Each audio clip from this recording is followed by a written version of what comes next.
પહેલગામ હુમલાના પડઘા આખા દેશમાં પડી રહ્યા છે ત્યારે ભારત સરકાર દ્વારા ઓપરેશન સિંદૂર શરૂ કરી પાકિસ્તાનના આતંકી ઠેકાણા ઉપર સેના દ્વારા જોરદાર પ્રહાર કરી બદલો લેવાયો હતો। ત્યારે સુરત જિલ્લા ભાજપ દ્વારા સમગ્ર જિલ્લામાં તિરંગા રેલીનું આયોજન કરવામાં આવ્યું હતું।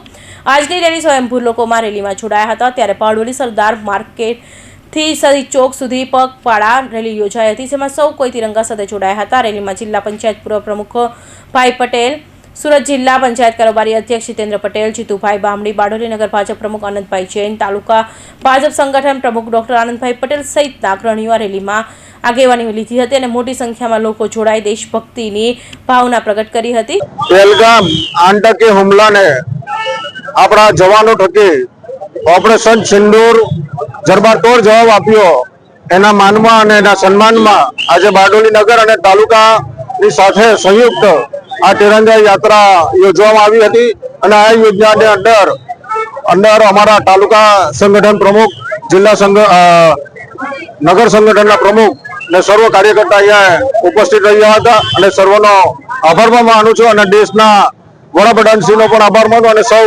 જવાનોનો આભાર માની વિરમું છું। Suresh Rathod, Hind TV news, Bardoli.